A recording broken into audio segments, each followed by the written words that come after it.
তো তোমাদেরকে আগের ভিডিওয়ে দেখিয়েছিলাম এই অবস্থা হয়ে আছে। তো আজ তোমাদেরকে ভালোভাবে দেখাচ্ছি বর্ষায় পুকুরটা ডুবে কি অবস্থা হয়ে আছে। এটা আমাদের বাড়ি, ঠিক আছে, বাড়ির চারদিকটা দেখাচ্ছি। এটা আমাদের বাড়ি।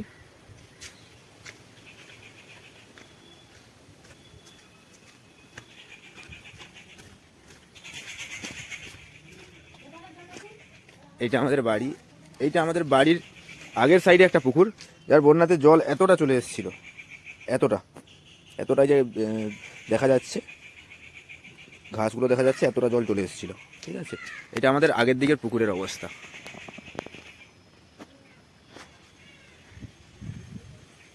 এইটা আমাদের আগের দিকের পুকুরের অবস্থা। যখন জল চলে এসেছিলো তখন আমি বাড়িতে ছিলাম না, তার জন্য আমি ভিডিও বানাতে পারিনি। তো আজ বানাচ্ছি। তবুও জল এখনও পর্যন্ত নামেনি পুরো, এই তো জল হয়ে আছে।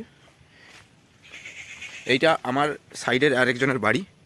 ওনারা থাকে না, এখানে থাকে না, কেউই থাকে না। এই অবস্থা।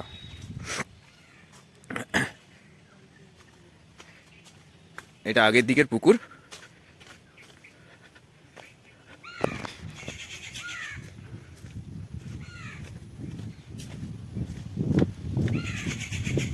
এটাও একটা বাড়ি, অন্য কারো বাড়ি এটা।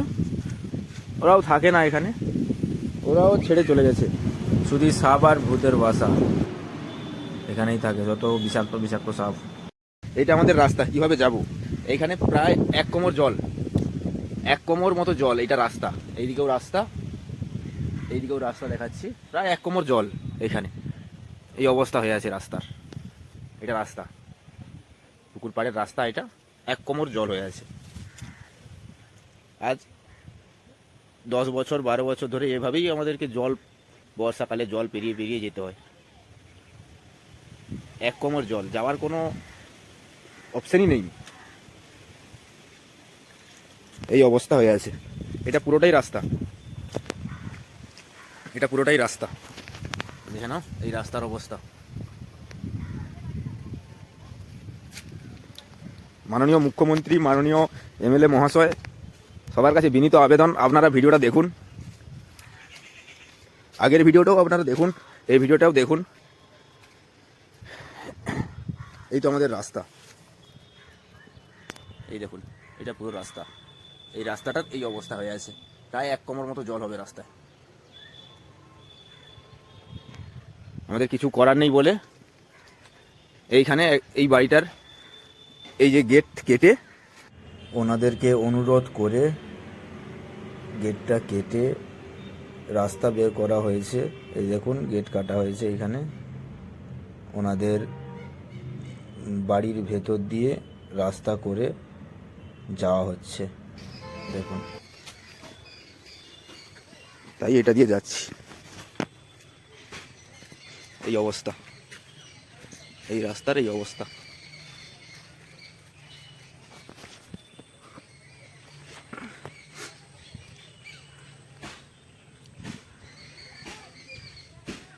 এই রাস্তার এই অবস্থা।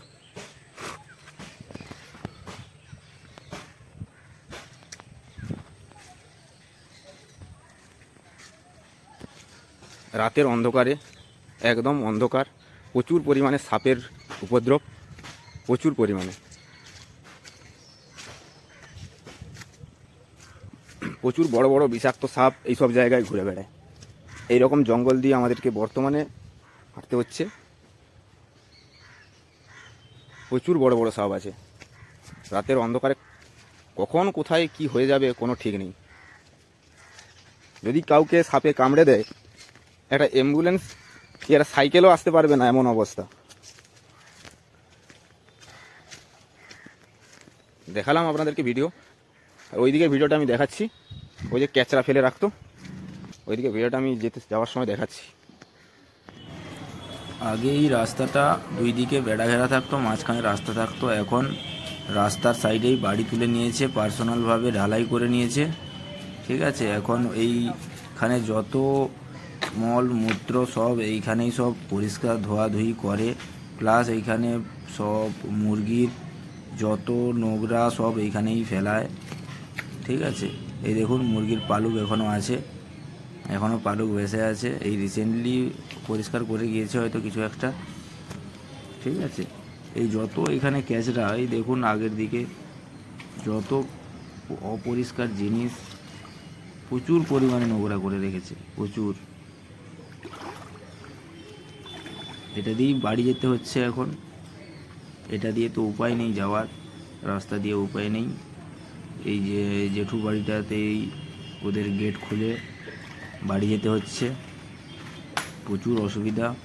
মানে এত জলটা এতটাই নোংরা, ওইদিকে রাস্তাটা একদম এক কোমর জল, যাওয়াই সম্ভব নয়, এতটাই অবস্থা খারাপ, এতটাই অবস্থা খারাপই। দেখুন মুরগির পালক এখনও ভেসে আছে, মানে নিচে মাংসগুলো চলে গেছে, নাড়ি ভুঁড়িগুলো, উপরে পালকটা ভেসে আছে, এতটাই অবস্থা খারাপ।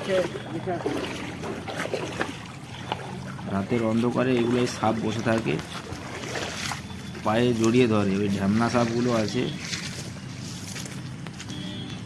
ওইগুলোই পায়ে